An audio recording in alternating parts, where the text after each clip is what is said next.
I'm sure I've forgotten someone, but it's the one.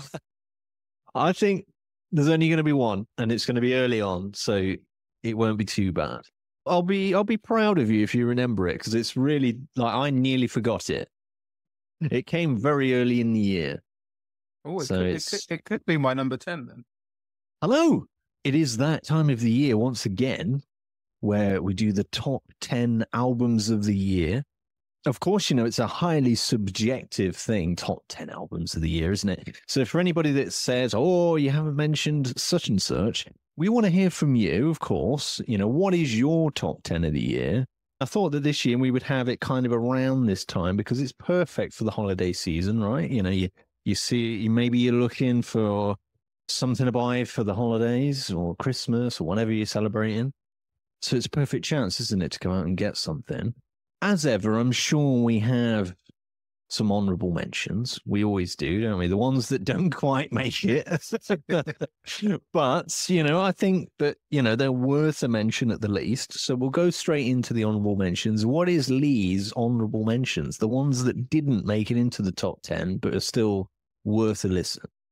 Some of these are purely because this one in particular, I literally got last week for my birthday as we sat. So I haven't had time to fully soak it up as an album. And it's Slash with Orgy of the Damned. That was worth an honourable mention. Thought it was a great, great set of guest list they've got. Great, obviously, classic blues covers, including one of my favourite songs of all time. Oh, well, obviously Fleetwood Mac been covered in, but this is a particularly cool rendition of it, I must say. So it's a really great album. I'm really enjoying soaking up, but I've literally only been living with it for just over a week. So that's probably why I didn't quite get up to the number 10. Next one is an album that kept popping in and out of it, and we always joke about wanting that sort of honourable 11th, and these next two definitely kept popping in and out of that, and that was The Karma Effect with Promised Land. I thought it was a real step up from the guys from the debut, which I thought was Stormin', which is self-titled. But I just felt that although it was really, really good and really solid, and I saw them a couple of times this year, and the songs sound so strong live, I just don't feel that. I don't think this is going to be a standout album for them. I feel like it's a bridging album. I feel like whatever's going to come next is going to have some serious weight to it. Not that this album didn't, but I just feel like they had, like, with a year down the line, that they might have more to give next time around. I was still an absolutely storming album. I don't encourage anyone to get it. I say with me and you always struggle cramming everyone into 10 albums over the course of the way it is. And and the next one was I had Scarlet Rebels with Where the Colours Meet. Again, similarly, I just haven't had a chance to soak up properly yet. I know the album's been out a little while now. I had a good initial listening to it when I was chatting to Wayne of the band for the radio show, and it is a solid album. But I then got, as we were sort of talking about, the albums were coming in thick and fast the second tail end of this year. And reviewing bands and interviewing bands, I kind of put it to one side, and I haven't quite got around yet to fully soaking up again. So that's probably why I didn't reach number 10. And then my final honourable mentions, more on the prog affiliation kind of side of things I love, was Pure Reason Revolution and Coming Up to Consciousness, which is their brand new. I think they guys have been solid since they've come back from being on hiatus. The album's great. Again, I just don't feel I've had time to fully delve into it, and with like a more progressive element to a record, you sometimes need quite a while to fully soak it up. On the surface level, absolutely adore it, but yeah, like I said, I kind of got sidetracked similarly with like the Karma Effect and with Scarlet Rebels as well to try and soak up fully. So yeah, they're my kind of honourable mentions for the. A lot of kind of what you would class as rising bands or upcoming bands. Absolutely. So they're getting closer and closer. I've seen each year these kind of new bands that are coming through. They're either in that kind of 9-10 spot or just below in the spiritual 11, which I think is great to see. It shows that there's real progress there, isn't it? Because, we're talking about kind of debut albums or second albums. They're very early on, a lot of these bands. My honourable mention, there's a few. One that came right at the beginning of the year, Hannah Wickland with The Prize. A lot of people may forget that actually did come out this year because it was so early on. But it was there. 9 out of 10s all around. It was a very, very popular record. I want to mention Blue Nation as well, the Ordinary People. The reason why that didn't get into my top 10 was it's because it's a little bit hazy. So for the guys that are kind of going, why haven't you put them in?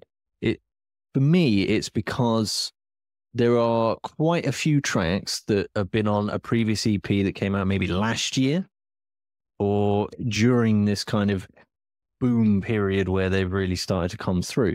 So it's kind of like I didn't think it would be fair on other artists if they've got stuff that kind of from last year. But I'd certainly say it's worth checking out, particularly for those that haven't heard of them before. And I feel that that's kind of it's the perfect point for somebody to come in, because you've got this great track list of songs that have come out perhaps over the last 2 years and some very new stuff as well. So it's almost like a best of the last couple of years, which I think is really cool. Mojo Thunder with The Infinite Hope. Of course, they had an album out earlier this year, well, a couple of months back. Again, I think that, second albums are so difficult. We talked about this earlier in the year, the sophomore album curse. But these guys, they had a very strong debut. And now, rather than try and compete with the debut, I think they've taken like a sidestep. And they've gone in like a ever so slightly different direction. It's still Mojo Thunder, but they've gone in this kind of, exploring new avenues. And I think that's really good for them creatively. And I think, again, moving forward, I think they're going to have a lot more to offer. Very much like what you said with the Karma Effect there. They're very early on. And I think that they've got something in the can, or they're going to make something amazing at some point that's going to smash into like the top 4. I feel like there's something special about them. They recently played Rock Palace, of course, in Germany, and there's just something about them. But I think that they've got that big thing coming, but not quite yet. The next one we'll mention is Jack White, just entitled No Name. Weirdly, over here, it hasn't really been promoted at all. To be honest, I didn't realize he'd released an album. Exactly. So I dug into I stumbled on this record, and I'm a Jet White fan. I was like, he's released something? It's weird. It's so strange. Maybe in the US it's different. Again, comment below if it is completely different over there with Jack White. But over here, it's just like, it's the most quiet release I've ever seen. So much so that I nearly missed it completely.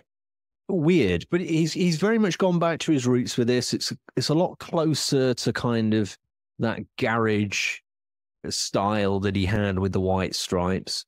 It's kind of almost going back to his roots. But for me, I think the problem is that I just feel that he's done better. I enjoy it, but I think that there's better out there from Jack White. And then the last one, I feel like I want to mention it because everybody's jumping on this band saying, oh, what's going on? They're horrible now, this, that, and the other. I'm going to say Linkin Park with From Zero. Even though they're not traditionally my kind of music, they're just not my kind of taste, right? But I can't help it. I look at the singles. I think they're very solid singles. I think really strong. The one that I surprisingly enjoyed, because I say I'm not usually into Linkin Park, is that first one, the Emptiness Machine. Yeah, the Emptiness Machine. Yeah, again, I thought that was great. Yeah, but obviously a lot of people are jumping on the new vocalist there, Emily Armstrong, and I don't know. I just feel that people are a bit harsh. Like, calm down, it's fine. I think that they're back doing what they do best. This is it. I think for me, I'm a little bit older than you, mate, and when Hybrid Theory came out, that was an album for me, absolutely. When everybody was kind of going mad at Limp Bizkit in school, I went down just slightly offshoot, and it was Hybrid Theory that really got me into this newer sort of stream of bands at the time, like Papa Roach and Korn and everything else that was going on. And they were a big band for me, but equally after sort of their second or maybe third album, 2 Minutes to Midnight, I kind of just drifted away and went back to my kind of more hard rock kind of style of bands that I really, really did enjoy all, first time round. But their last album that they did with Chester, One More Light, which was literally came out a couple months before he tragically died by suicide, was brilliant. And it was completely left field compared to Hybrid Theory and Meteor and all these kind of traditional, more rap metal, new metal, whatever you want to call it, kind of stylings that they were doing. And it was that moment I was like, oh, maybe Linkin Park's coming back into my life. It was very much kind of a more alt rock kind of thing. And then, sadly what happened. But when they came out with that, the Emptiness Machine, I was just like, this sounds great. Yeah. It sounds brilliant. Like you can't, Emily, who's obviously taken over as a lead um, vocalist in the band. Like her vocals sound great on it. And Yeah. is it Chester? No, it's not. No. He's not here Yeah. sadly anymore. I just think it sounds awesome. And I saw some of the footage that they did from the kind of showcase. That live show thing. Yeah, it looked amazing. Yeah. I mean, I don't, maybe it's because people want Chester, but it's like they can't stop doing what they're doing because No. they've lost Chester. You know what I mean? Like they can't then go, well, I'm going to go and hide in my house now forever. Like they've got to go out and do stuff again. It's been And 7 years, with all due respect. You know what I yeah, mean? They haven't it's done not. this 2 weeks later. If this was a year later, maybe even 2 years later, I could understand where people are coming from. But there's been plenty of time given, and I don't think like they haven't gone down what I would call the tribute band road, where it's like they found somebody so similar it's ridiculous. They've found somebody that's got their own thing, that's doing their own thing. And I respect that. And I don't know, I feel bad for her because I think she's doing a good job, but people are lambasting her. And I'm like, oh my God, like calm down. So yeah, if I'm wrong, apparently, or whatever, just calm down and enjoy it for what it is. Even if it's not the Linkin Park you love, there's other bands out there, I'm not forcing you to listen to them. Well, I saw an interview about Mike Shinoda when he was talking about it, and he said, look, we knew when we came out and did this, that there was going to be some people, as he put it, that were just going to be like, brilliant, Linkin Park are back, I'm in. Yeah. Equally, there were going to be some older fans that they were going to have to, a little period of adjustment of a couple of weeks or a couple of months, and then they might take it on value it needs. And he said, then there was people that we were either going to lose, but on the other side of that coin, we we're going to have people that came who, it's been 7 years. Like I saw an interview with him, his daughter was writing some song or something, and his daughter hadn't sort of really had any kind of memory of him like playing in bands, basically, because it'd been that long. And his daughter was trying. He was like, "Oh, why don't you try this chord?" And as he walked out of the room, his daughter turned to his wife and was like, "What does Dad know about writing songs?" Wow. He goes, so there was like this whole generation of people who just don't know who I am and what I do, so I get to prove it all over again. And he's like, "This is what I do. I write songs. And I enjoy writing with these guys. So it would be weird to call it anything else but." And you just got to respect that at the day. Yeah, I mean, when I listened to the first tracks, I was like, "This sounds like Linkin Park." Yeah, it couldn't have been called anything else. No, like if they'd have come out with a new name, people have just been like, "Oh, it just sounds like Linkin Park, just with a different name." So they couldn't win. But yes, I wanted to throw that in because I think they're doing a bang up job. Not traditionally my taste, but I respect it. So I'm sure for other people it'll be in the top 10. Moving on to the top 10, your first one, the number 10 spot. Who's grabbed it over these other honourable mentions here? So my top 10 is someone that you've just mentioned in your honourable mentions, actually. And it's Hannah Wickham with The Price. Oh, you did remember it. Well done. That was the one. And so before, for people that are like, what's going on here? I had said to Lee, I think that there's one that you've forgotten. And this was the one because it was so like right at the beginning of the year. Right at the beginning of January. Yeah. So I think anybody could have forgotten this one. Because it feels, well, it is nearly a year ago. Yeah. So yeah, carry on. I'm just glad, I'm sure I've forgotten another one by now, but I'm glad I didn't forget the one you thought I'd forget anyway. But no, Hannah Wickham, The Price, I mean, like, it came out right at the beginning of the year. It's stuck with me ever since. In fact, I remember like when we did our show right at the end of last year when we were talking about, bands to watch out for next year. Yeah. You had already heard the album because you had interviewed Hannah. And you said to me then, just trust me with this one. Yes, the award show with I'm going to give her the one to watch and you'll have to trust me. We're going to have to trust you on that. And you were absolutely right, man. I interviewed Hannah a few weeks later and I was fortunate to hear the album. And like you say, it's been right at the beginning of the year, but it's not an album that's left me. It's got so much texture about it. Every now and then an artist will come out of the woodwork and I don't know, might sound like a bit hippie, but spiritually, sonically, they've just got that X factor. There's just something more than the song craftsmanship, more than the stage performance about them. There's just something that bit extra about them. And I think she's got it. I think she's absolutely got it. There's a real magic about it. There's a real honesty about it. It's full of light and shade. There's some heavier stuff. There's some stuff that's barely got any kind of backing music at all. It's very minimalist, some of the songs on it. And it's everything in between. And I just think artists like Hannah don't come along very often. The only reason it's not gone higher up in my list, probably because I think there's more.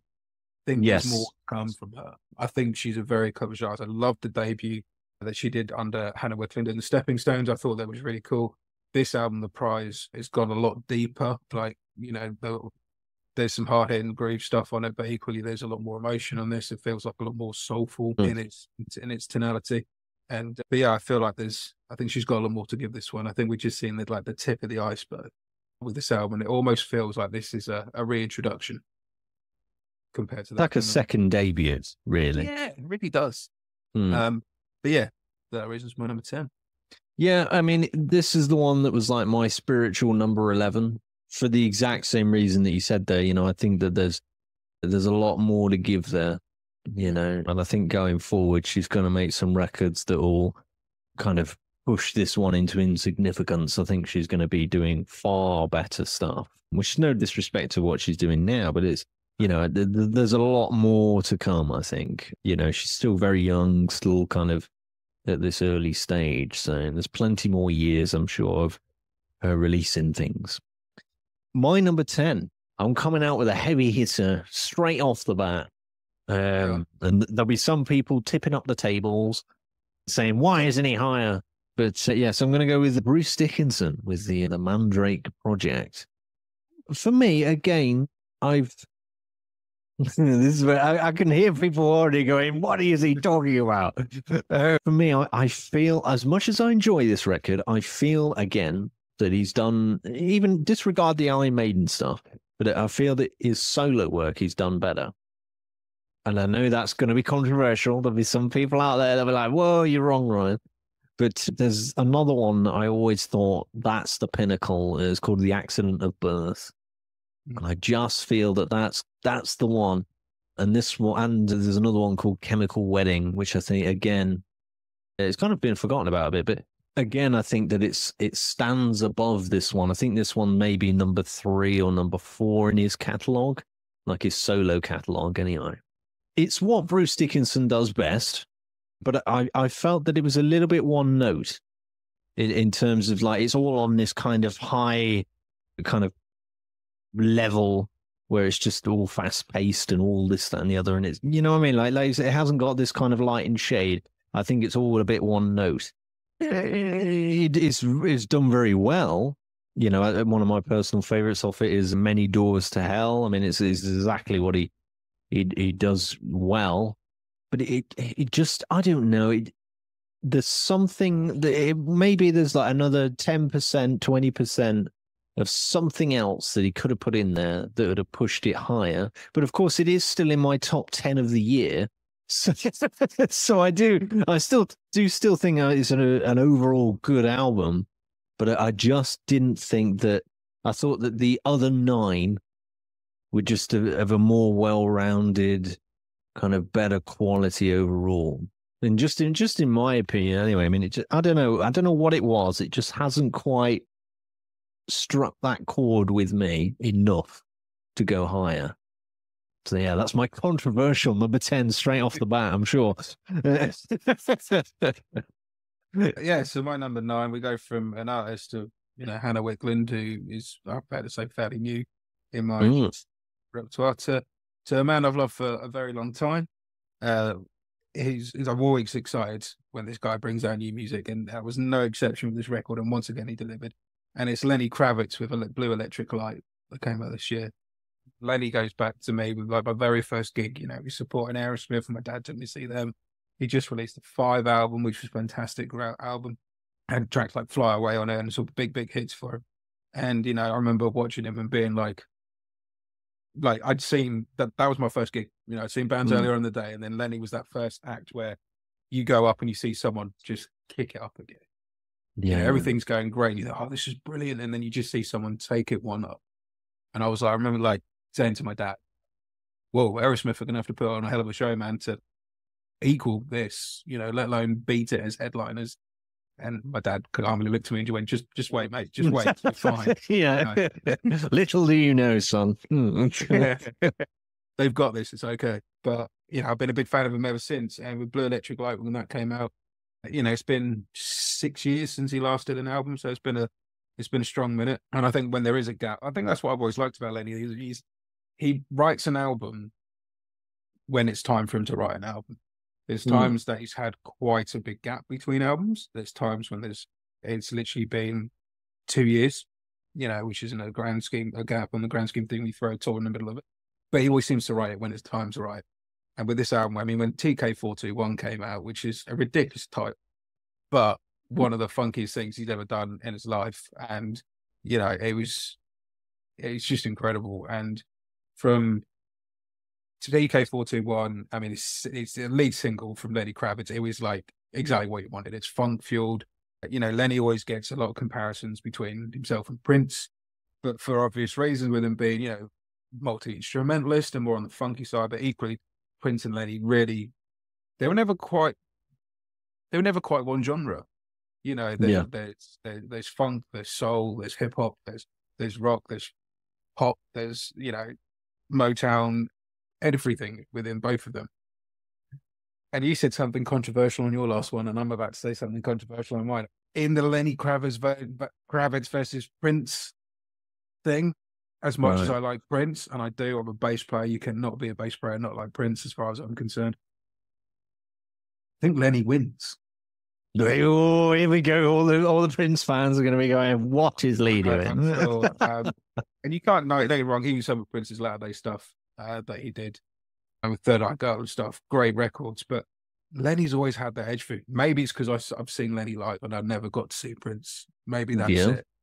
But for me, he's always had that edge. And I think on this album with songs like TK421 and Let It Ride and Human and Stuck in the Middle and it's Honey, which is his most recent single, I think it's just still continuing to prove why, in my opinion, he's one of the finest songwriters ever. And despite how youthful he looks, to do this at sixth album at 60 and still be current, still be vibrant, still flying your own flag and doing things your own way, you know, I just admire him to death for it. And yeah, if anyone's not heard this album, I'd strongly urge them to go check it out. Some heavy hitters early on here. We're having some fucking big ones. Number 9 for me. I'm going with the Dead Daisies with Light 'Em Up. Of course, the return of John Corabi. A lot of people were like, "Oh, this isn't like you know, when the Dead Daisies had Glenn Hughes fronting the band." Of course, it's not.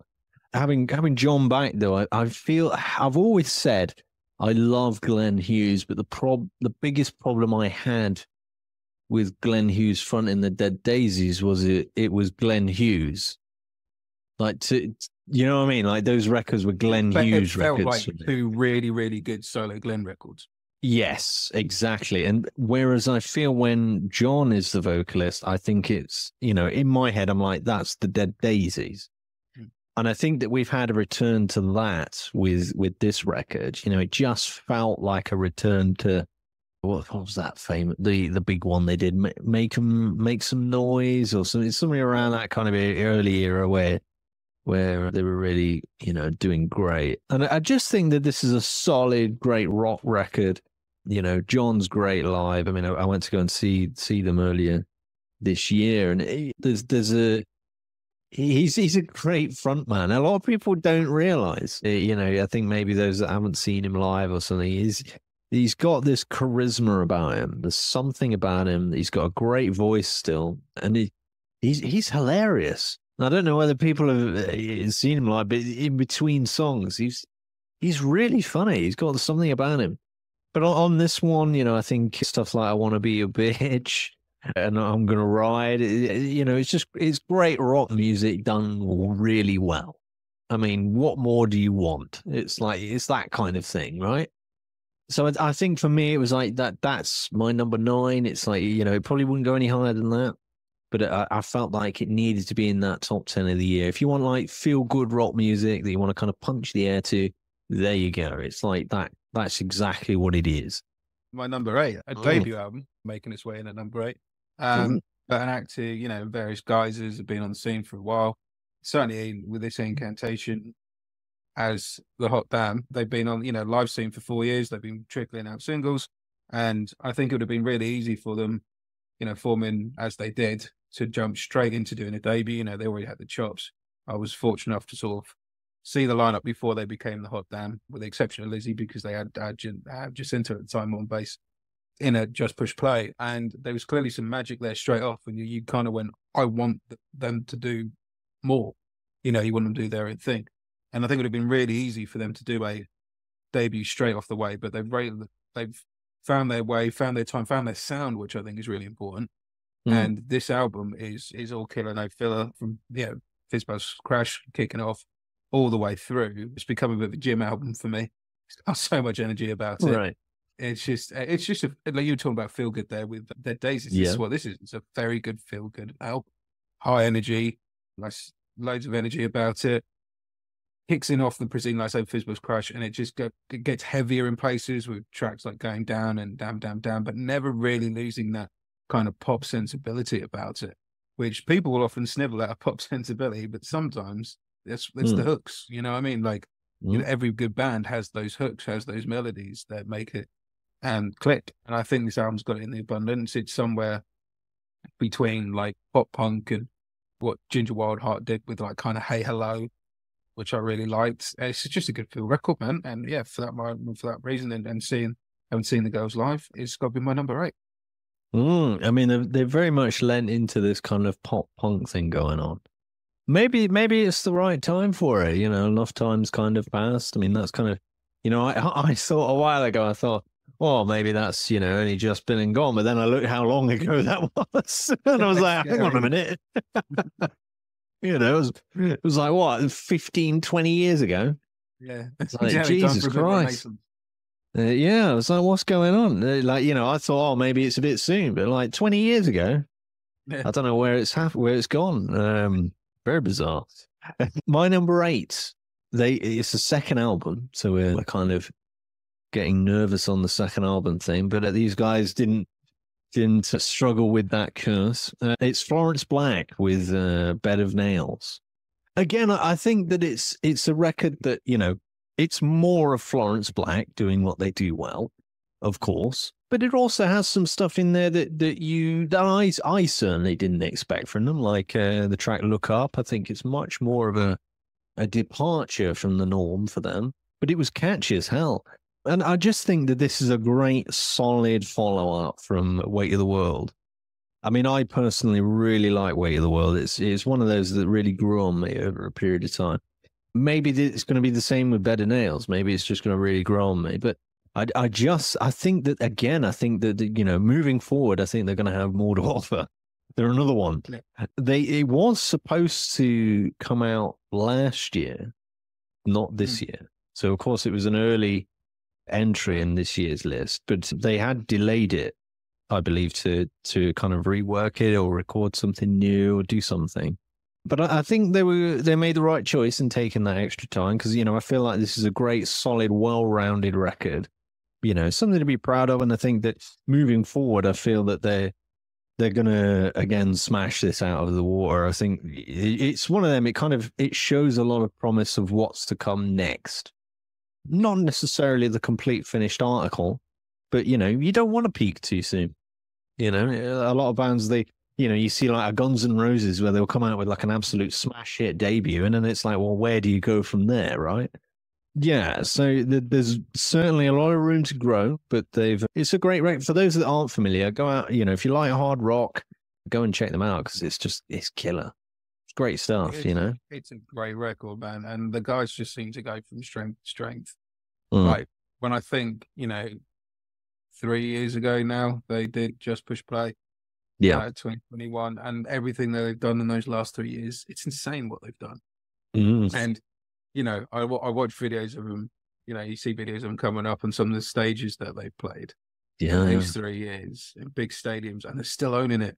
and they are, I'd argue, one of the most powerful three pieces out there at the moment. And when you're a three piece, if you've got a kink in your chain, you're in a five piece, or whether you can kind of cover it up or make up for it. If you're in a three piece and you got a kink in your chain, very, very obvious.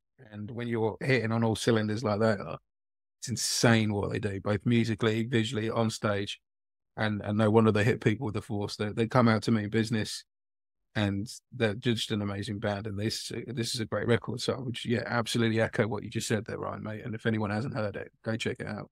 Yeah, and go and see them live because they are great live. Again, there's that, they've got that X factor.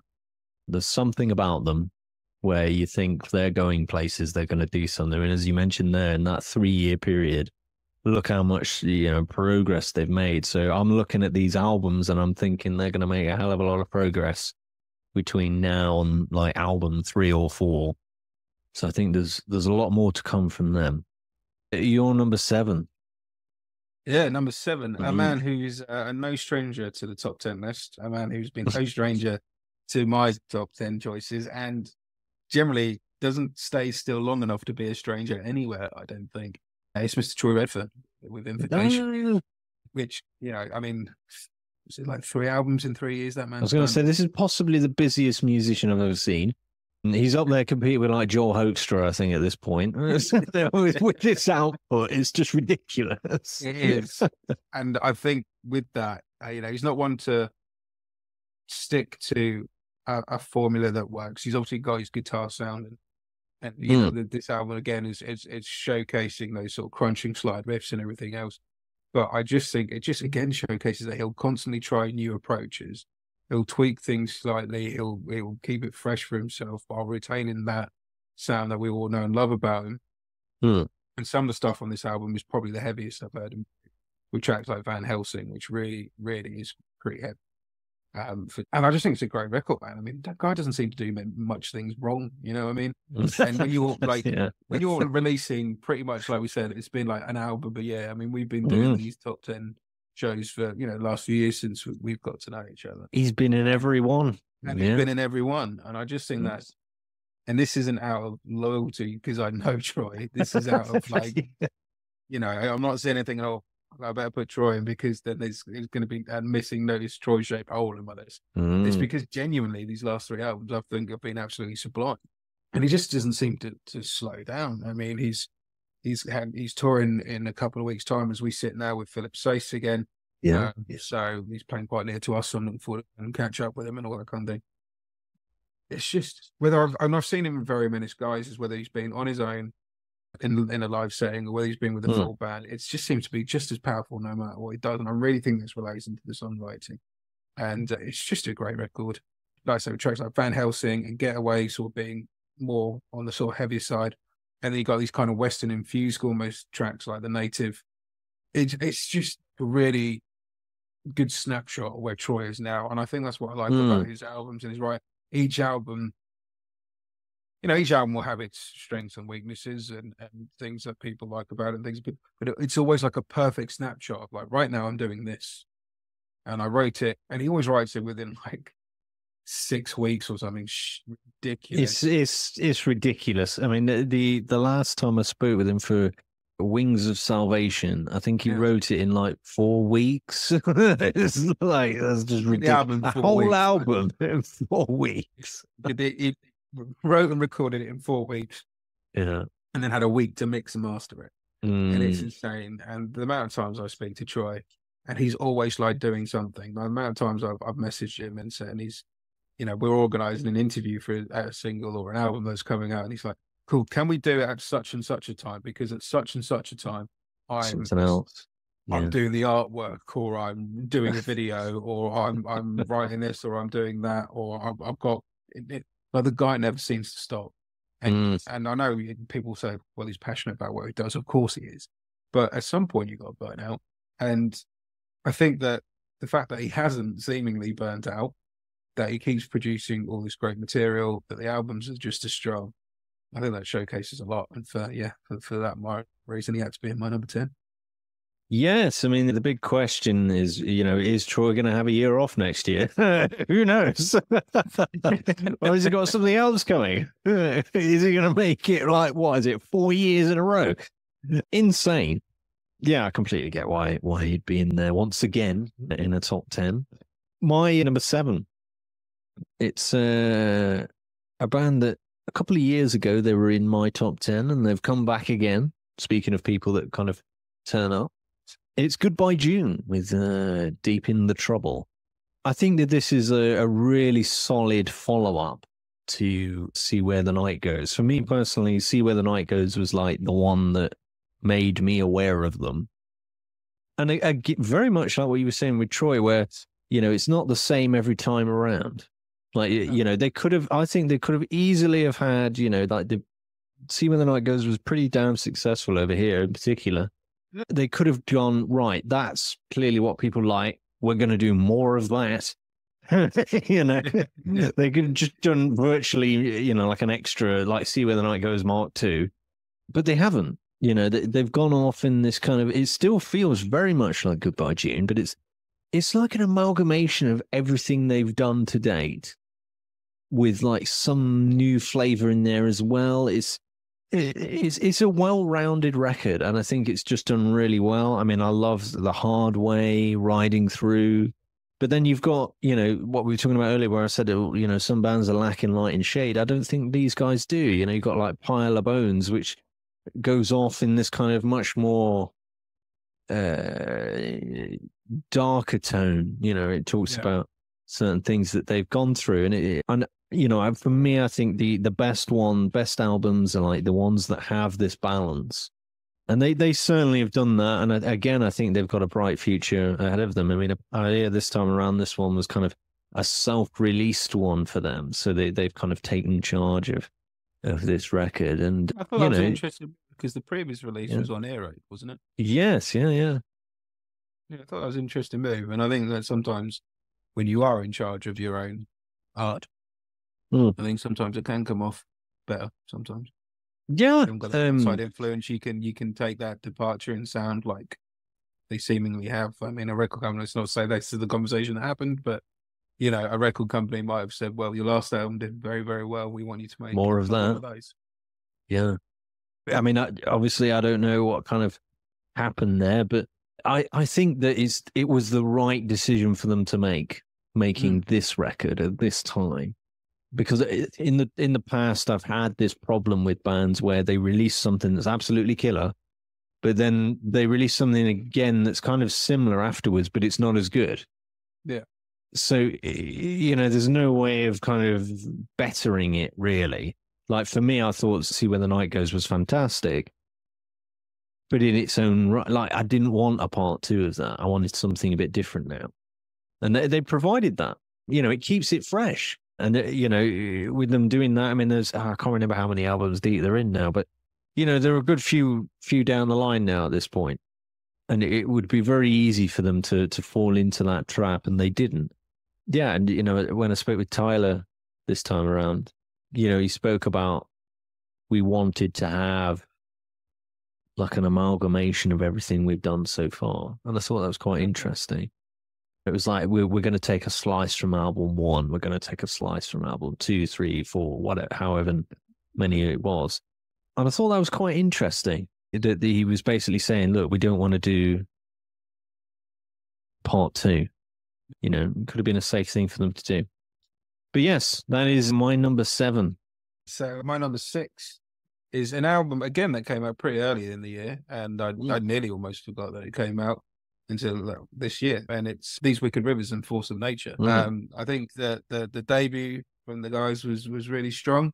Obviously, there was a little gap there, and there was so much change within that time with band members, and Rich coming into the fold and really adding a lot of texture with both writing, harmonica playing wise, all his key stuff, still backing vocals. And I really did feel like this almost was like the debut the guys should have made.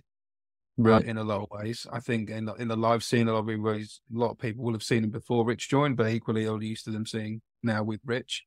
And I just think with this album, they really have shone on that. I mean, they must have wanted to rework certain things because, you've got tracks like, Don't Pray For Me getting a rework and When the War Is Won and those kind of tracks getting a reworking on this album.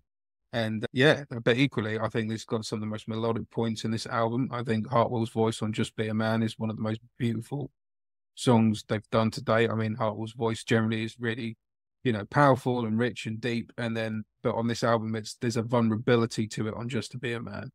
And I think the soulfulness of Hartwell's voice is captured really well on a production level, which I don't think it always has been. And it's not easy to try and capture a man's soul and put it onto vinyl or CD or wherever that might be.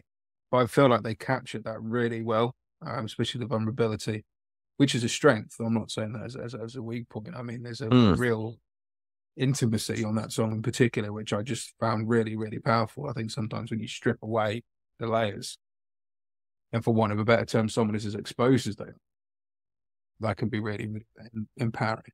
And I felt like that with this song in particular. Throughout the tracks, you got tracks like Force of Nature itself, obviously The Family, Black Gold, Testify. A lot of these songs have been done throughout on the live performances and were aired previously to the bit. Some of them were road tested, so to speak. Riverboat Man, I think, has got one of the funkiest riffs ever to come out of Aaron's fingers, frankly. But it's a great record, and it just seems to have taken them up to another gear. And yeah, for that reason, it's in my number 10. Your number what? Did I say number 10? Yeah. Sorry, guys, I've just demoted you. That threw me then. I was like, what? My number 6. Your number 6. I looked at my list and I thought, there's no way I'm that far behind. Sorry, guys, I just demoted you. My number 6. Not your number 10. No, it's a debut album. I know, it coming straight in at number 6. And this album surprised me in particular because there's a guy that I know. So I'm hypercritical when I know who they are as well, because people always go, "Oh, you just include them because you know him." But in fact, it's actually harder to get into a top 10 if I know you. It's the Rambling Preachers. I think that this is like step 1 for them in a journey that they're going on. But there's something about them. When I hear that, I've seen the response to this record as well. And it's just been a resounding positivity. And there's something about them. James, a while ago, ended up coming out on stage with Jared James Nichols. Yeah. I mean, they've got a debut album and he's already coming out with Jared already, which is insane. And they've already got songs that people are singing back to them at gigs like Jester, which again is, this is album 1. And when I've been to see them, the place is rammed on every occasion that I've seen them. I've seen them a couple of times now, and I had to go early to get in. Wow. Which is, yeah, like we're talking like really like rammed. So that there's some kind of energy going on with them. And I think that this is, step 1. They've got a lot more to give, I'm sure. But there's an X factor there, and I look at how James plays, and I think that there's some real ability there. Something's happening. Like, mark my words, I said with Hannah Wicklund last year, this year I'm saying it's Rambling Preachers for next year. There's something that's like, it feels different. And I can't put my finger on exactly what it is. But I mean, with this album in particular, it's well produced. It's made, it just sounds, like they've got this sound. They know who they are straight from the get-go. There's an identity from day one. They didn't need kind of a second album. They didn't need to kind of rework things or alter the course. They seem like they've just got, it's like, this is who we are, straight off the bat. It's come out of nowhere for me. It's one of them. And I was, when I was composing this list, I first had it at number 10, then it got to number 9, then it climbed to number 8. And you know what I mean? It's one of those where it just crept up the list because I was like, well, I enjoyed it more than this one. You know, there's something about this that, you know, I come back to. You know, I always I rank albums higher for the ones that I think, well, I'm going to come back to that. I'm going to listen to that more, right? Like Absolutely. beyond this year. Yeah, there's something about them. If you're not familiar with them, go and check them out because they offer something. And I think that, you know, at this stage, you're going to be able to go and see them for pennies. You know, it's not going to be a lot of money currently because they're starting out on this journey. But see them now because later they're going to be charging more. They're going to be playing in bigger venues. And I think it's always cool when you see a band kind of in a small venue starting out, you know, catch them at the beginning of this journey. But already they're packing out venues. You know, you're on album 1. I don't know, something about them. So for that reason, it's my number 6. It didn't quite break into top 5, but for a debut record that, you know, I wasn't particularly looking out for last year, I didn't know that this was coming.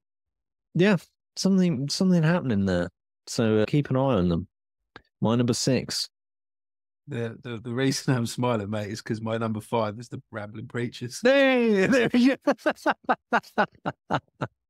I was waiting for it somewhere. I thought I had a feeling when because I listened to all of these records before I kind of lock in my decision, right? And I was listening to this one and I thought, this is going to be high up Lee's list. It really is. I mean, yeah. The band themselves were brought to my attention from you. You did the interview with Ross and the guys, and I was really liking their kind of ethos and everything, for want of a better term. And I thought, I've not heard these guys. I'm going to go check this out. And listen to the album when it came out, had them on my radio show, and, you know, now working with them on my music agency and stuff. And again, this is not a plug for my music agency. Cut that. I don't know them at all, but it's how the album made me feel, and it is such a load of energy on this record. Like, I mean, you can talk about the production and Wayne Proctor, who is a fantastic. Sounds great. He's killer. It is absolutely killer, and the songwriting's good, and it's everything that we were talking about right at the beginning of my list with Hannah Wickland in terms of, you know, the songwriting being great and their performances are clearly great. Production awesome, you know, and making it really, really sing. But there's just, I don't know, there's something else on this album that keeps making me go back, keeps making me tune in. And I think the guys have got a really bright future. And to have such an identity already on your debut is really, really rare. You know, a lot of the times a debut is, for want of a better term, a greatest hits of the last however long you've been a band. And within that, you can have songs that, you know, crowd-wise are pleasers, but they're not quite stylistically where you are now, and the debut can be a bit of a mismatch. This is very much, this is who we are, this is what we do. And there was a confidence in it, which I really liked for a debut. It could be album kind of 3 or 4 in terms of its confidence, in terms of its, you know, honesty, stylistically wise. It's just a great album. And, you know, the guys are brilliant. Like you say, for them to play with James Nichols and for James to get up and get on stage with Mr. Nichols himself, you know, it's insane. And I just felt that I was like you. It started off and I'm like, I was looking at the albums that I had. I mean, I had a list as normal, like as long as my arm. And as we're talking, I'm going, oh, I didn't put them in my top 10. And I've not put these guys in my top 10. And that album I really liked. But yeah, this was one that I was thinking, right, okay, it was their debut. You know, they're making their first impact. And it was hustling and bustling. And then I was looking at the list and I'm going, but I've not listened to that as much as I have this. Yeah. So that's been the big. It's got to be higher, right? I've got to push this up and push it up and push it up. And yeah, my number 5 now, man. And, you know, I think that to come out, like, if you've seen them live, you'll get what I'm saying. Like, you've got to go and see them live. They've got one album, and it's such a well-rounded set list. It's ridiculous. Like, it's got everything that you want in a gig already. Like, that's obscene. Normally, it's like, well, we're on album 1. We're looking for, refining our set list come album 2. I think they're going to have a bit of a dilemma come album 2 because they're going to have to obviously drop some stuff from the set list, but it's already a strong set list. A really strong set list, yeah. And, I think that when I watched them, it was like, there's a lot of people, a lot of other bands out there, a lot of people that are kind of pretenders or, but these guys are who they are. And, I couldn't help but feel it was like I was just thinking, I was like, these guys are what a lot of bands wish they could be. And they're already there now. Do you know what I mean? Like you've got bands out there that are aspiring for that kind of because they know who they are from day one, right? They've just come out straight away with this image, this sound, this feel on day one. And as you say, that's so rare. And it's like I could just imagine, like, if I was a musician, I'd be going, bastards, like they've got it straight away. Like this has taken me 11 years or something to get to where I am, but these guys have like smashed it. My number 5, the one that kind of nudged above the Rambling Preachers. I'm sure they'll be okay with it. I don't think they'll be tipping up tables. It's Philip Sayce with The Wolves Are Coming. Again, I mean, for me, this is what Philip Sayce does really well. Like, it's definitely a Philip Sayce record. As soon as I put it on, I knew exactly who it was. It's got that unique sound. It's got that style that's just straight away. It's like, well, that's Philip Sayce, right? But it's done so well that you just can't help but love it. It's just like a really enjoyable record for me. And I think that, I mean, he's just an insane guitarist. It's ridiculous.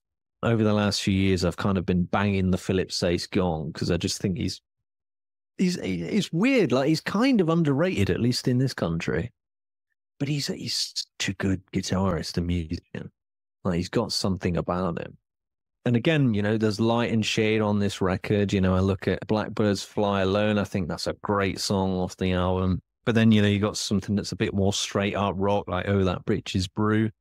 And then you've got, some other stuff that's perhaps a bit more personal to him, like Backstabber. I think, I personally quite related to that one. And, there's a bit of everything on this one. And then, you've got something like Lady Love Divine, which, again, is like a much more funkier, but it's still Philip Sayce. Like, what I mean? Like, it goes in a different direction. On this record, but equally, it's all Philip. Yeah, like it all feels like Philip Sayce, but it's like the many genres of Philip Sayce. And again, it was one of those that was like, it's going to be in my top 10, but I'm not sure where. And then I listened to it and I was like, well, it feels like, maybe a top 5, maybe a top 6.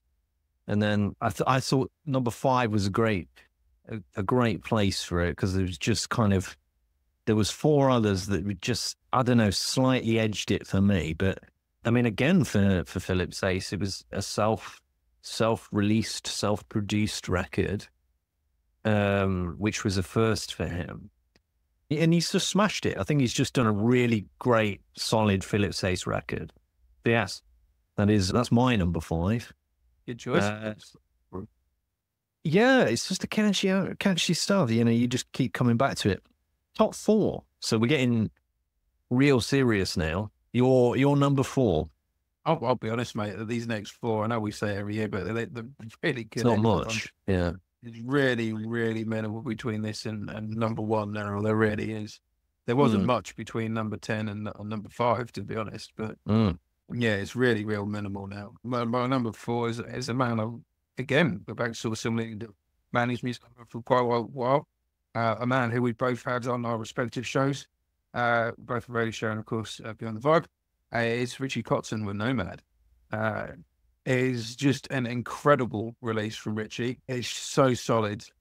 And I think there's always this thing of like an album having sort of 15 tracks on it. And sometimes there's that want and kind of encouragement to go for more tracks on the album. And some albums require that, don't get me wrong. Yeah. Some albums naturally will have 12 to 15 tracks. But I think what's really strong about it, it's 8 tracks. And it's 8 tracks. Similarly to, obviously, last year we were talking about the Bible Sun stuff, and I know there was like double separate releases between the 2 albums, but you know, they were like 8 and 6 apiece. But it's you couldn't get a leaner album in terms of really cutting the fat. But I think that's really impacted the overall force of the record. And even within those 8 tracks, there's so much texture in it. Like you've got something like Cheap Shots, which, you know, arguably just a really cool funky rock shit, right? Great riff, great chorus, driving drum beat, great bass line. But Richie's always had really great bass lines in his music, and I was chatting to him about this when I to interview him, because that's one thing that's always struck me, is in all his projects, like, well, I mean, Winery Dogs, you've got Billy Sheehan, for God's sake, you get a frigging bass line. But, you know, all his solo works, though, they've always had really solid bass parts. And in this, he did it again. And like on in Insomnia, he was telling me there's actually like 3 bass lines in that one song.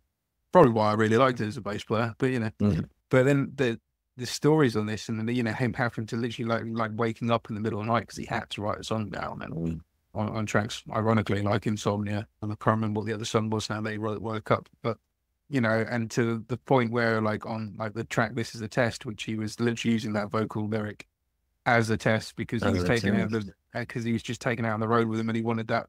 He had the melody, but he didn't have any lyrics, and he just went, well, I'll put this down and like work with this when I'm out on the road. And then heard it back and was like, well, that works. And he's turned it into something meaningful and deep, and, you know, and Nihilist, the Explosion track. It's just, again, it's an album that I keep putting on repeat, you know. And I was working from home the other day, and when I'm working from home, I'm not like, I can't do what a lot of people do and put something on Netflix while I'm working from home, because I'll just get too distracted. I was put music on, and normally it's quite nice because I've normally got the house itself, so I will like put my vinyl on and I'll go through that. And I'm fortunate enough to have this album on vinyl, thanks to, well, Richie and his team for sending me a copy, and I you received one as well. That's not us both bragging, by the way, everyone, with it just being this. It was a bribe. You know, he was just trying to get into that top 10. Well, it didn't have top 4. The album wasn't signed, so you didn't get number 1. But, gotta do better, Richie. But, you know, in all seriousness, I put the vinyl on and I was just working, and I genuinely had it on for about 3-4 hours just on a loop, and I was just kept turning my vinyl over, and I was just really, really happy, and it was just perfect. This is about to be a bold claim here, but I think it's the best solo album he's ever done. Yeah. And he's done some incredible records. It's certainly the most well-rounded one. Yeah, absolutely. And, you know, I mean, and what I think I loved about it, going from doing his 50 at 50 release, which was insane, and to do for his 50th birthday. That's just amazing. And I love the fact that he kind of did that a little under the radar, and there was no kind of big media hype about it. He just wanted to do it. And he seemingly, from, I mean, I really spoke to the guy once, but he seems like a really down to earth, really solid guy. And you can tell he does stuff on his terms, which I really like. And he does stuff that he wants to do. And I think that really comes across going from an album with 50 songs on it to, you know, an album with 8. But it's just a great release, man. And yeah, for that reason, is my number 4. No, I can see why, man. My number 4, it's Robert John and the Wreck with Red Moon Rising. I mean, again, this is a big step up, I think, from their previous release. It just feels that they're really cooking now. Like they're doing stuff, aren't they? Like they're really making moves. I mean, I go and see them when is it? I think it's in December next month. And they're so for anybody that kind of knows the UK music scene, and you know, people will be aware of Rock City. That's kind of my local venue, right? So that I categorize how well a band's doing by which venue they're playing in Nottingham, right? So first they started off in the smallest one, which is called the Bodega. It's just like a little dinky little venue. Then they moved up to Rescue Rooms like the next year. And now they're playing they're headlining at Rock City. And that's in about 3 years. to go from like that kind of growth in 3 years is insane. They're really doing something. I mean, Joe Bonamassa started taking interest in them, you know, which is that just kind of speaks volume itself.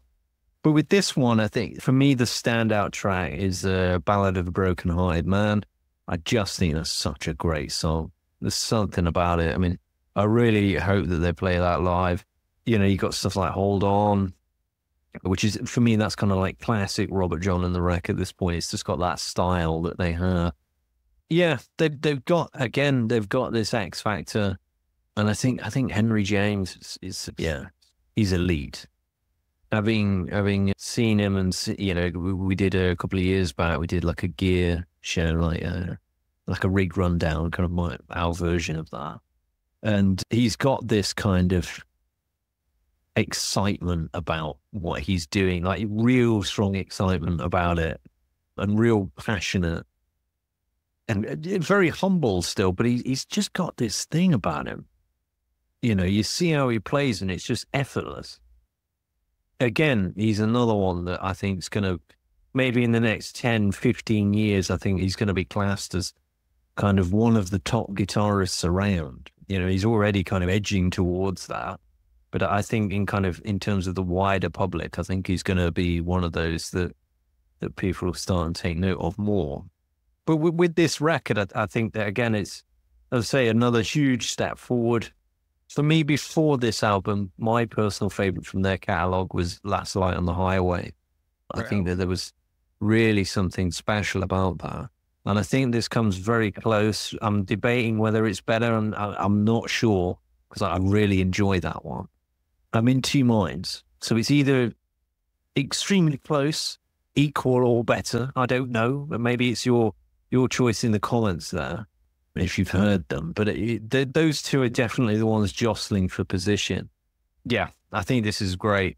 If you haven't heard it, go and listen to it. You know, if you're into that kind of like southern feel, you know, it kind of like, you know, if you're Allman Brothers and all these lot had a child, maybe Robert John and the Wreck would be the one that comes from that.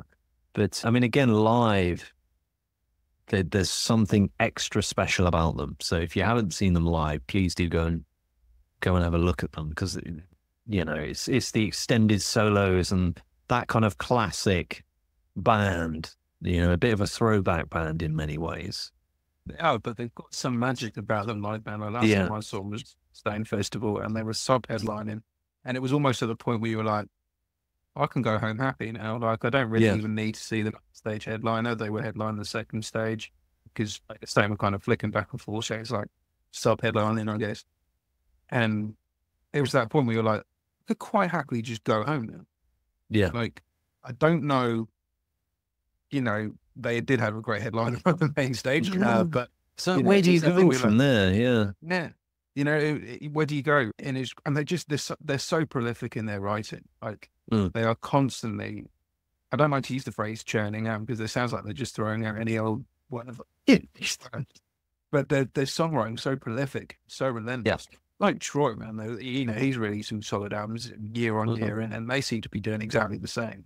And every time I get a single sent into the radio show by Robert John and the Wreck, even before I've heard it, I go, I'm playing that on Friday. Yeah. Because I just know it's going to be brilliant. It's just great. I've never heard a song from them and gone, that one's not for me. It's always been like, whoa. And on whatever scale, whether it's the more kind of funky aspect that they do, the more powerful ballads that they're doing, the slightly country side, the rock side, the heavier stuff, the bluesier stuff. Anywhere on that kind of sliding scale spectrum of music that they do, it's always been like, whoa, that was cool. And it's just like, I need to play that on Friday. I just need to. It's as simple as that. So yeah, fine choice, man. It's a great record. It is. It's just one of those. Again, it's another one this year. There's quite a few this year that you think, well, it's going to be in my top 10, and then it kind of creeps up the list. Again, it came back to, well, I'm listening to this one quite a bit, so I feel like it has to be in there. Top 3. Your number 3. Yeah, getting very serious now, mate. My number 3 is a band I adore to bits, and it's Gorilla Riot with Salvation. Mm. You know, Peach came out, all guys, they literally released Peach, and then I was up in Manchester for the album launch of that, and then 2 weeks later, we all went into a lockdown, and we know what happened to the music scene for the next 3 years. Mm. So they never really got to tour Peach, which is horrendous because it's a great record. And they're very, you know, they've been writing stuff ever since, and tracks like Molotov Sister, which was the first single they released off of it, it's all been in their live repertoire for at least a few years. But this album, it offers a whole other side to them. I wouldn't even say a whole other side to them because it was there on their Solace EP and it was there on certain tracks on Peach. But certain things, you know, people had been more, you know, Peach had some more sort of grungy aspects of what they did and everything else. So this is really focusing on the songwriting, really going down this bit more laid back, but it's got a real rich quality about it. I saw some interviews and reviews of the album where people were saying, no, it's offering a different side to them, which is exactly what I was trying to avoid saying. It doesn't, it's just offering a side of them. Like I felt like Peach was quite a broad spectrum of what they did. It had the heavier stuff. It had these bluesier stuff, these southern kind of notes to it. Whereas this album takes that sort of quality, the more slightly less Americana-y kind of vibe about it and more southern tones. And it's kind of focusing on that. I mean, it's realized those sort of other bits have stripped away. And you know, maybe that's because, you know, you've got Lucy now at the band doing vocals with Arjun, and that kind of, I mean, her voice on this and with Arjun just shines. So, I mean, their voices together are really, really a bit, again, you know, a bit like talking about these, because it was earlier with their lineup changes. Gorilla Warrior had the same, you know, they've got a new, you know, got a new drummer, they've got Lucy on, they were, you know, Liam, their former guitarist has left, you know, it's a new lineup, and it's a lineup that people again have known, but live for quite a while. They've been solid on the writing side, solid on the live performing side, but they really waited. I mean, Deggy, he's a good mate of mine. He put a thing up saying like 300 and something days. I think it was more than that. I think it was like 800. It's like basically about 3 years since he'd done the bass parts. Wow. Since he laid it down. And have I got that right? Deggy's going to kill me now because I guarantee you I've got that wrong. It's going to go, you're wrong, Lee. Wrong. I'm wrong. But it was like, hang on, I'm sure I can find that quickly because it was like a ridiculous amount of time from when he finished the album to it being right. live, you know. It was just one of those things. And going with it, it's insane. And I think the guys just learned. I think they did the right thing in waiting for when they could come out. And obviously you would be cautious after what happened with Peach to release anything too soon. But I know that they finished the album and they sat with it for a while and they did a lot of it on analog equipment, and it's got this real rich warmth quality. I mean, seeing them live, they've always had this kind of intimate kind of thing about it. They're one of those bands, you go watch them and you know they're performing to the crowd, but they could be performing to you. I think that the previous release haven't always captured that, and yet somehow they have on this. And it's an album that I keep going back to. It's an album that has got so much depth and swagger without having to tear it up too much. There's tracks on here where it just, frankly, I want to be in a smoke-filled bar drinking whiskey and just watching them play this. It's got that kind of vibe about it. It's just a really good album. And I was sitting there and I was jostling with it going, does it go above this? Does it go? And then, you know, there'll be people who adore Richie Kotzen, as I do as well, screaming at me saying, oh, we're, you know, Gorilla Right being on that rising scene, being like, you know, what have those guys got that Richie hasn't? And it's just an album. This is just personal taste, and it's just choices, but it's an album I constantly go back to. Constantly go back to since its release a couple of months ago. I haven't stopped really listening to it, and it's an album that I could just absolutely get lost in. So yeah, for that reason, my number 3. I mean, it's one of the, I mean, the big thing that I noticed with that record in particular, for me, the production is far better this time around. Significantly better. Yeah, for me, I think in my personal view, I think if you look at Peach and then this one, I think they've made a huge step forward. I feel it's the direction they needed to go in, because it also, whether they do this live or not, but in terms of the albums, it separates them from other bands out there, because there's a lot of bands out there. They're doing something different compared to everybody else, right? And you got to separate yourself from the crowd. And I think that, they've made a wise decision. So again, I think that, it's one of them where it's like, I'll be interested to see where they go next now. Now they've kind of established this kind of next era of the band. It's like, where do they go next now? So I'm interested to see what they do. My number 3, I'm going in with a veteran. It's Morg's Motel. So, of course, Phil Morg. Everybody will know Phil Morg, right? UFO. Phil Morg is 76. And he put this freaking out, right? It's like a heavy rock album. And he's 76 years old and he's just smashed it. Like, he's just come out. The first time a couple of days ago. And it astounded me how strong his voice is still on this. Yeah. Like, he doesn't sound like a 76-year-old man. Like, no discredit to him at all. But, like, he's really, like, he's not lost his voice at all. And it is, he's on a hard rock album. My personal favorite is Sunny Side of Heaven. I mean, again, it's like, it's hard rock. Like, this is, it's not what I expected him to do. I thought he'd go kind of, I don't know what he'd do. I think I had a feeling in my head before I heard it. I thought maybe he's going to go with like a bit of a softer side. Maybe he's going to try and do something. Then he's gone the complete opposite way to what I thought he would. But I just felt this is a great rock record. It's, it's a veteran doing what he does best. But it also feels very modern as well.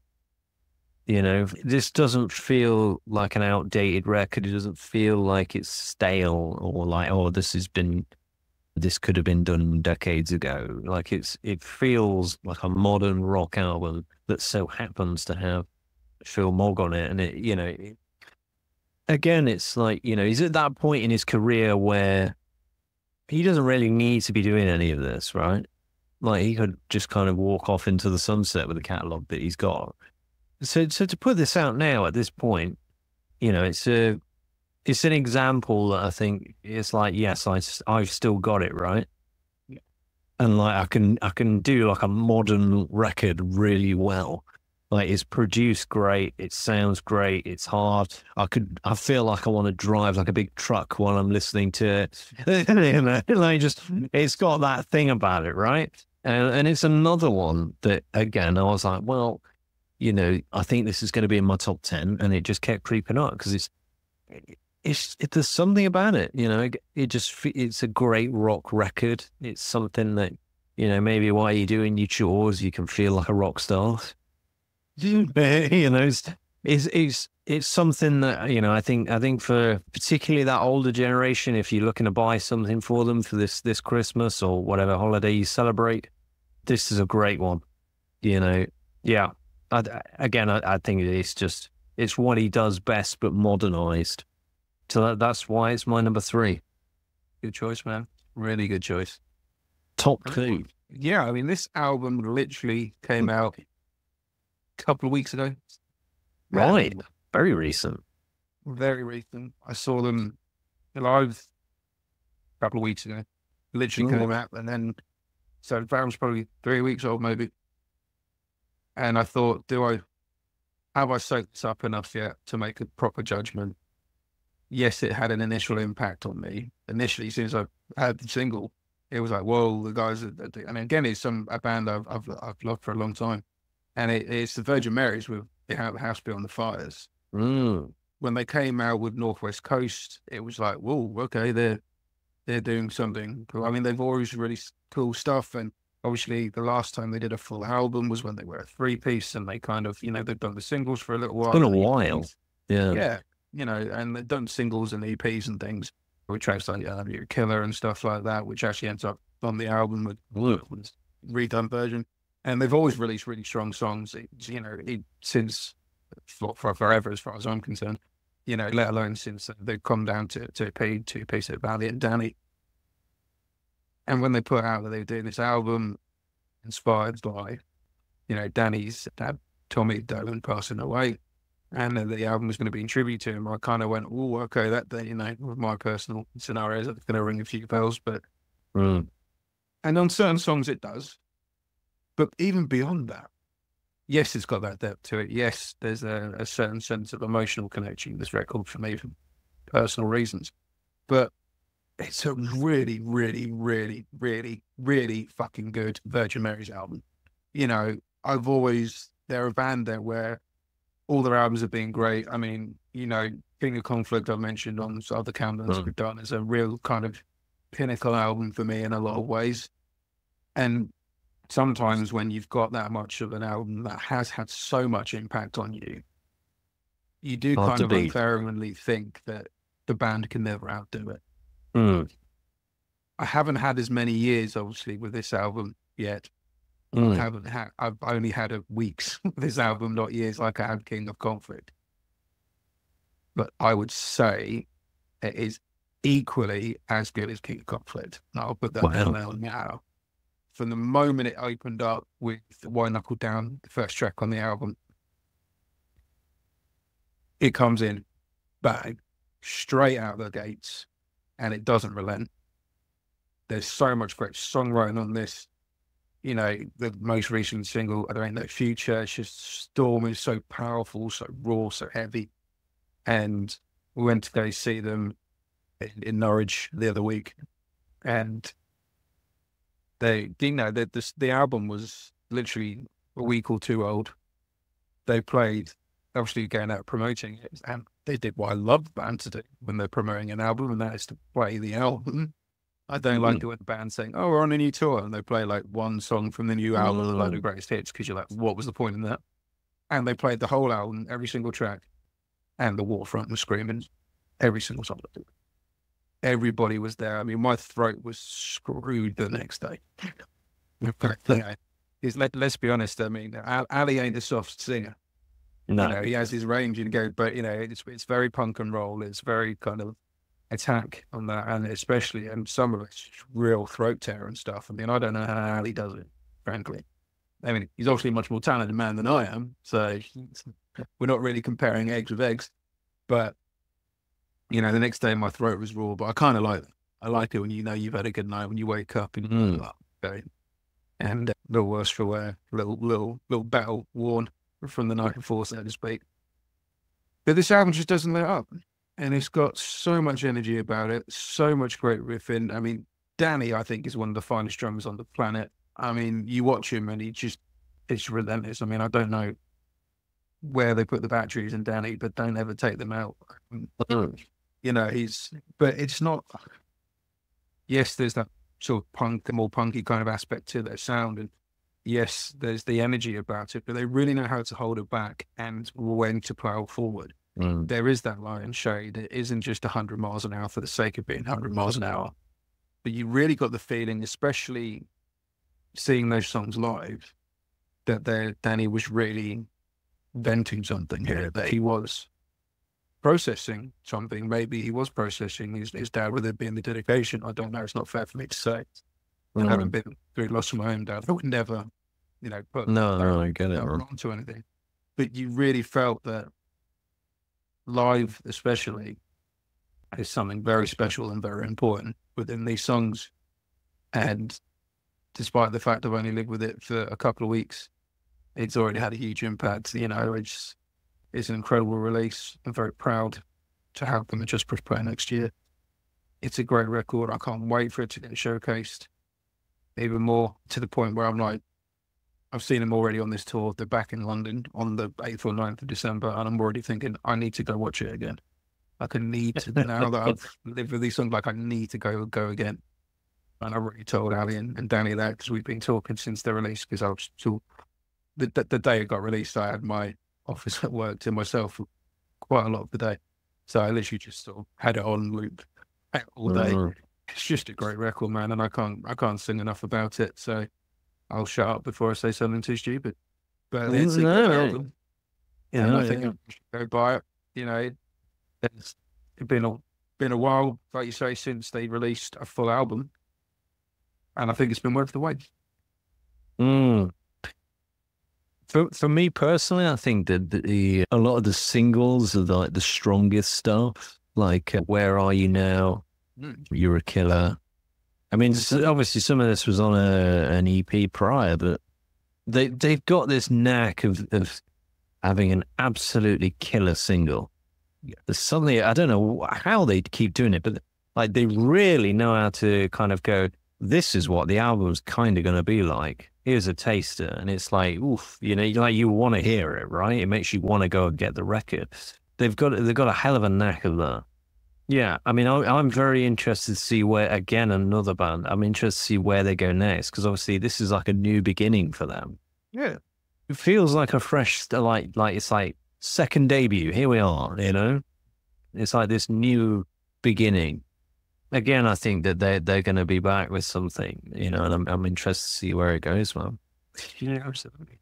My number 2, we're going back to a veteran band, a band that's been around for many a year. It's Judas Priest with Invincible Shield. Is that the one you forgot? Every video, there's always one. I put my bets on Anna Wickland, but it's Judas Priest this time around. Sorry, Mr. Halford. I'm sure he's tipping out the table right now. I'm off his Christmas card list now. Yeah, that's it. For me, this is like classic Priest, right? I mean, of course, it's not reinventing the wheel.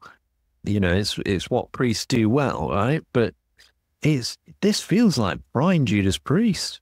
Really does. Yeah, I'm like, what's going on? You know, like this is later in the band's career at this point, and they've just put out like a really killer Judas Priest record. I'm like, this could have been like late 80s, early 90s.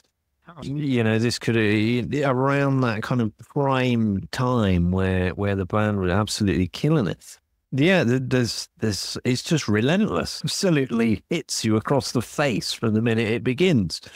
I mean, some of my personal favorite, Panic Attack, I think that is the first one, and The Serpent and the King. I mean, the riffs on this album, it's like, you know, of course it's Judas, like it's as soon as you hear it, it's like, my God, that's Judas Priest.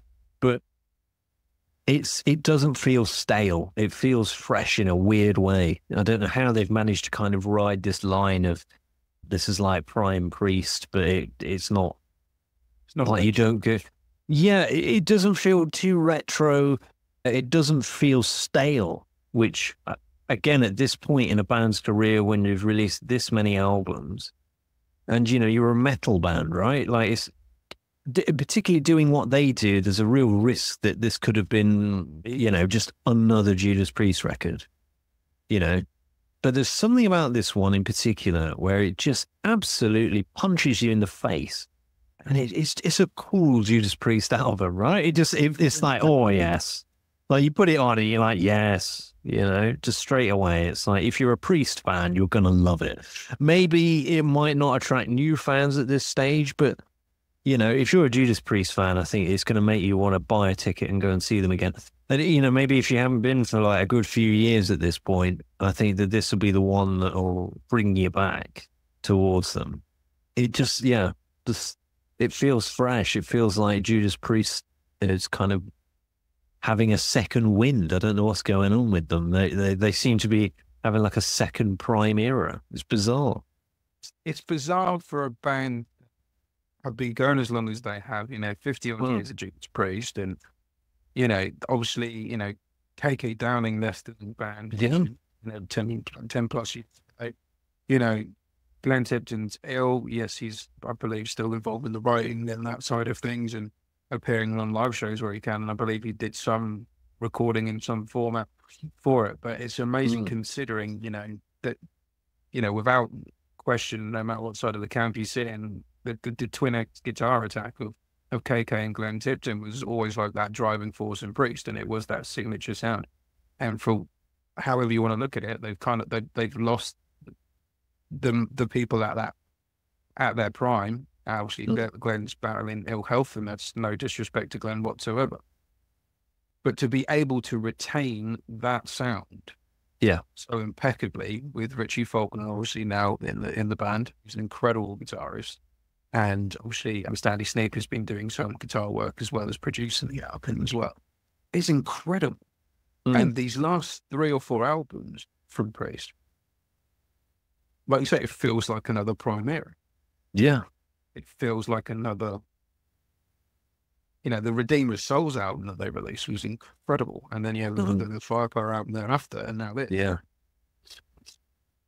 Brilliant. And you see them live, and Halford's 74 with a septum ring, and he doesn't look like an idiot. He looks cool. Yeah. He looks exactly how he should. And rides in on a motorcycle, got all of that still. Yeah, still doing all the things. And I mean, on paper, that should be really lame at this point. 70-odd-year-old man coming in on a motorbike, but he makes it cool. I mean, if I did that, it'd be the lamest thing you'd ever see in your life. There's just something about that man and the rest of the band.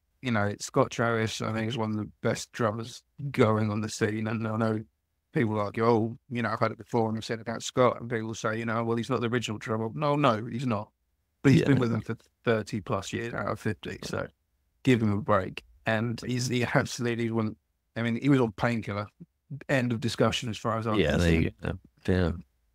And, Ian Hill, who gets so overlooked as a bass player because he is arguably, for want of a better term, the quiet guy in the band. He does his thing.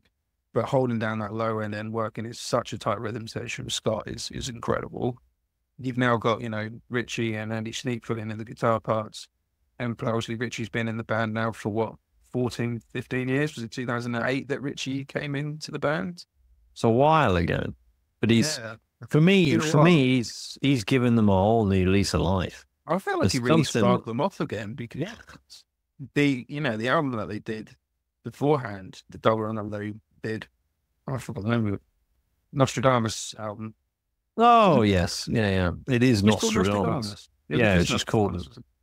Yeah. And I think there was some really cool moments on that, but I think it maybe didn't hit on this sort of peak period that we're now sort of saying now got back into. And then I saw them not long after KK had left and Richie Faulkner had joined ranks at High Voltage Festival. And they came on, and there was that thing, and you do go, and I don't care anyone, if you're a fan of the band and someone, it was the first time you're seeing with someone else, you do go, well, is it going to be the same without X? Because it's always a part of the sound. And I did have that in the back of my head. In fact, I was proved wrong twice on that day, once with Judas Priest and once with Thin Lizzy, but there we go. And it came out, and they just stormed it. And within 2 songs, the fact that KK wasn't on the stage, with all due respect to KK, because kind of forget. Was just enjoying the tunes, and it was a hell of a performance. And Richie's an incredible guitarist, and he looked great up there. And he's obviously having the time of his life and going for it, but while being respectful. And it was just incredible. And then he just seemed like to really, really, for want of a better term, refuel the Judas Priest tank. He just seemed to give them this energy, and it seems to have gone into the songwriting, and the last 3 albums have been amazing. There's something that's happened. I don't know exactly what it is, but since Richie Faulkner's come in, there's something that's happened. And of course, he's had possibly the most metal moment I've ever seen in my life, where he was playing a solo and had a heart attack, and at the same time, and of course, lived to tell the tale. I mean, extraordinary. But for me, this record was so close to number 1. Even just before we did this video, I was looking at it and I was like, do I make this my number 1? Like we're talking that kind of near. But I'm interested to see what they do next. I mean, again, as I say, it feels like they're in the second prime era. Like, they're exciting still, and which is extraordinary after all these years. So with both with the Phil Mogg album and Judas Priest album, stylistically, stereotypically, if I'm getting sent stuff from people of the era, I should sort of be going, well, Yeah. You know, does it still hold weight? And within both Phil Mogg and Judas Priest, it absolutely does. Still holds weight, still exciting. I still want to listen to it. And not from a curiosity, morbid thing of like, oh, this is novel, let's listen to this. Yeah. But from a genuine, like, this is still incredible. They're still writing good albums. They're still writing, these artists are still writing good tunes. And delivering impeccably. Yeah. So close to my number one, it's ridiculous. Like, I don't think people quite, like, we're talking so fine. Like, it could have been like 1A, 1B, quite frankly, if I was going to be that anal about it.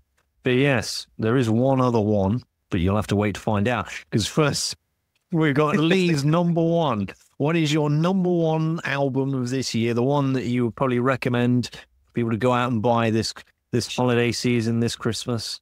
What's the one? It's an album you mentioned in your honorable mentions, actually. Oh my God, I've snubbed them. It's Blue Nation, The Ordinary People. Oh, of course. I'll be honest though, like Virgin, like you were talking about 1A, 1B. I mean, I'd have exactly the same with this and the Virgin Marys, those two albums. I just think maybe it's because I've had a little more time with Blue Nation and I know these songs, and obviously we were talking about earlier how some of these songs ended up on other EPs, and then they've kind of compiled them into this album with a few new ones, as Bobby said. Yeah. You know, and releasing singles along the way, and it's been really a joy to watch Blue Nation. I mean, I first saw Blue Nation years ago, supporting a band I loved at the time called Dirty Thrills. I kind of didn't hear them for a while. I then got sent I Feel Low as a single to the radio station a couple of years ago, and that was kind of my reintroduction to them, if you like, when I was kind of like, it's that band. And it's been really, really cool and a joy to watch these guys go from strength to strength, from releasing single after single to the EPs that they've done with Trevor, who's a fantastic producer, and to see them get some real clout for all the work that they've done. And it feels like to me with this album is a really good, it's not their debut. You know, they've got three, four other albums. Again, it's another one that does feel like a debut though, doesn't it? But yeah, it kind of feels like an introduction to them in a way. I mean, you've got other albums of theirs, you know, like your Kaftan Society and everything else, which is a great record. But it kind of feels, I don't know if it's because, they had their EPs and then this is compiled with the other tracks on it, like Ordinary People itself and Run Straight Ahead and Worry. That's on it. But it kind of feels like a bit of a debut in a way. Maybe it's just because the songs are so familiar, but I think there's a real strength in that. I think it's a perfect snapshot of where the guys are now. The songs that were on the EP, some of them had to kind of be kind of refreshed and remixed so that they kind of sat stylistically and tonality-wise. Not that they changed the tone of the song, but, you produced one song 2 years ago, it's going to sound different to how you would produce it now and do that kind of thing. And it just seems like the guys are going from strength to strength. And as people, as human beings, as an album, as artists, as players, as singers, as songwriters, I love them to bits. They're playing the show at the end of the year. It's a bit of a coming after all the shows they've done this year. And I think if I could get people to buy one album this year, it would be it. From both. I mean, it's an album. If I was only allowed one album this year, I'd have bought this time and time again, I think. And there's been a lot of great albums released this year. Some I've mentioned in this top 10 list. Some I'm now thinking, didn't mention that. And for everyone I haven't mentioned, I'm eternally sorry. But this album, it just sings me with it. And every time I see them, there seems to be a touch more magic in them. And I think that magic is finally shown on these. On some of the EPs, it was shown, but I think as a collection, as a full united front of, 10, 12 tracks here, of those, as a full united full album force. Yes, an EP can pack a punch. Yes, when we've done the award shows and we've had them to go out get the EP, I was arguing with both you and Jack. Yeah, they got so close. So close. 1 year, and then they came back and did win it in the next year, and they did win which was last year. Yeah, and I just think it's a great record, great collection of songs. It's so much deeper than License Shade, and there's so much heartfelt, so much meaning in these songs. I found them very empowering. A lot of these songs have got me through some pretty bleak times the last couple of years. And a lot of people have said this. Yeah, and I've seen like in others, you watch the Neil's live streams on the socials and that, and it feels like there's a real community behind them now. And I think that's both empowering in terms of one, the songs people are obviously adoring, but them as people and what they stand for and everything that sort of sits behind them, I think is probably, with the exception of maybe the Virgin Marys and the gospel's got behind their record, I think is where I sit most akin with in terms of a message that they're trying to give out and just that positivity that we all need from time to time. We all need to hear it. We all need to know that everything's going to be all right. And I think if I was in a dark cloud again, I could put this album on and maybe feel a bit more relieved. And for all of those reasons and so many more, it's my number one. I had a feeling it would be in your top three. And then the closer we got, I thought it has to be. Because I thought there's no way you've forgotten this one. I don't think I don't think Neil, Luke, or Nick forgive me if I forgot them. Bless themselves. You'd be forever banned from them. They would never ever talk to me. No, just not the case. They're not that way inclined. But no, I could never forget this record. It's a great collection. I'm sitting there now looking at the track listing. You open up something like Hand Me Down, which has got a great riff on it. Yeah. And then you've got Echoes, which is probably one of the most beautiful songs I've heard ever. And again, it's so poignant. And I've seen quite a lot of people. So many people resonate with that one in particular. And I've seen that happen across the 2 times I've had them on at Just Push Play, across all the times we've seen them live in general. And just even gigs I'm not at. It's the song that people seem to click in with most. And to have that alongside, I Feel Low and Times of Faith and Strangers and Old Friends. And I mean, Run Straight Ahead, which was one of the new songs, is brilliant. It's just a great tune. I mean, and that might be because Neil told me him and Luke started writing on the way back from meeting me and Joe for a bite to eat one night. But, there you go. It's got the personal touch as well. But, that aside, it's a great album. And I feel like the next year, 18 months is their time. And I feel like we're going to be seeing a lot more from the guys, and rightly so. They've been working on very hard, a very long time. I feel like this album is a purpose-encompassing element of the last so many years. These guys have been working hard. And I think as a landmark flag, it works pretty well. I think particularly if you've never heard of them before, this is the perfect starting point. It just spells out exactly who they are, where they're going, what they're doing.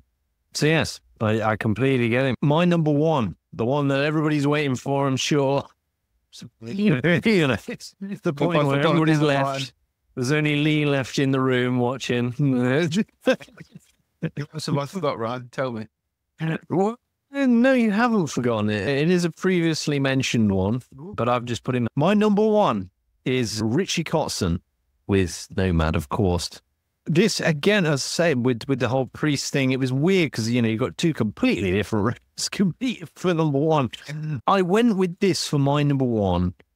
I mean, I was speaking to you before we did this, and I said, this year, I don't think that there's a complete dead cert number one. I think it's very close, like the margins between people. Like, it wasn't easy choosing a number one.